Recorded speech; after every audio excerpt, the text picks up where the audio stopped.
Let us learn some simple ways to stylize icons to create slides like this. As you can see here, these are the same simple icons that you get as part of PowerPoint, but when they are stylized, they look really nice. So let us learn some simple ways you can make your icons look good. When you insert icons either from PowerPoint or from any of your favorite sources, this is how the icons look. You can always stylize them to get this look or this look. If you want to add some color, you can get this kind of a look. And if you want to improvise further, you can play with different shapes and even a 3D style like this.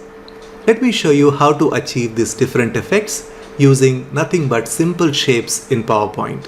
I am Ramgopal from presentationprocess.com. We share creative PowerPoint ideas to help professionals like you create engaging presentations. This is one of the icons that I got from PowerPoint by going to Insert Icons option. Now let us try to add a background to this icon.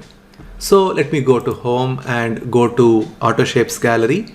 Pick up this oval tool, hold the Shift button down and draw a circle which is large enough to cover the icon end to end. Now I'm going to place this right above this and right click and send this to back just to ensure that it is right in the center.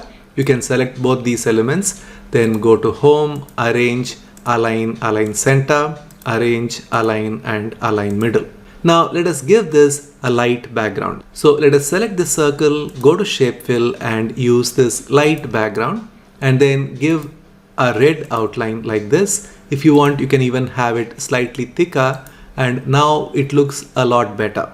Now I can take this circle to the next level by adding some presets. So let us select the same circle, go to Shape Effects, go to Preset and let me see what are the different options I have. So the first one is this and that looks pretty nice. And when I go to the next one, it looks very interesting and I can go for something like this or this. It is completely up to you. You can try the different variations and whatever suits your style the most, you can always choose that. Now I'm going to go with the second one.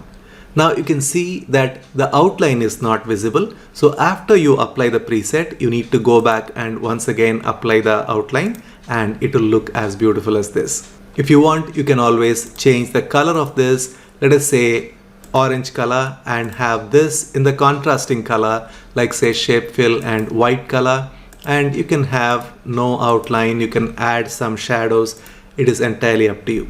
Now let us get this back to no presets. Go to preset and say no preset. Now let us try to make this a bit more stylish. So I'm going to make a copy of this by pressing Ctrl D and then let us have this as a semicircle. So let us go to Auto Shapes Gallery, pick up the rectangle tool and let us draw a rectangle like so and then select this shape first, which is the circle. Hold the Shift button down and select the rectangle and then go to Shape Format. Go to Merge Shapes and say Shape Subtract and to this one I'm going to give a darker hue of the orange color that I chose earlier. Now I'm going to place this over here.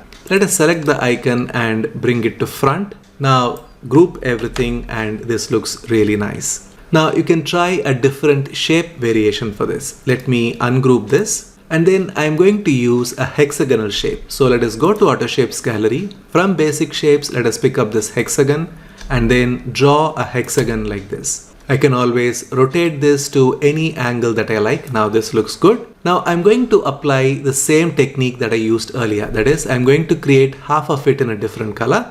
So let us press Ctrl D and then use the same rectangle to cut it into half. And then you go to Shape Format, Merge Shapes and Shape Subtract. For this one, we're going to apply the same orange color. So let us select the circle, go to Home and pick up this Format Painter and click on this to have the same orange color. And once again, select this one which has a darker orange hue. Pick up the Format Painter and apply the formatting. Now let us place them one above the other. Now I can always place a copy of this and this one looks very stylish. Now let us select these two elements and press Ctrl G. Now we have a background. We can always change this icon to anything that we like by right clicking and going to change graphic and I can choose a different icon. Now I'm going to give this a 3D format. So let us go to Ctrl D to create a duplicate and then right click on this, go to Format Shape and then go to effects option, go to 3D rotation, and I'm going to choose a perspective, which is perspective relaxed under the perspective option. Now we have this in a perspective. Let us reduce the angle a little bit and then go to 3D format and add some height, maybe around 20. And if you want, you can always add some top bevel like so, or if you want something different, all these are different options available. Now I have got a very nice looking platform on which I am going to keep this icon. So I'm going to press Ctrl D. Let us place this above this and let us give this a different contrasting color, and then let us crop this out so that we are able to add some reflection. So let me select this, go to the crop tool and then crop it so that it is snugly cropped to the bottom edge of the icon. And then let me select this, then go to shape effects, go to reflection and choose the first reflection preset. Now that looks beautiful. So once you stylize your icon, you can always make multiple copies of it and create any kind of graphic that you require. I hope you like this simple idea. If you did, then you will really love this playlist that we have put together for you, which has a number of useful PowerPoint tips. So go ahead, click on the link and start watching the video and become known as PowerPoint champ in your organization. I'll see you in the next video.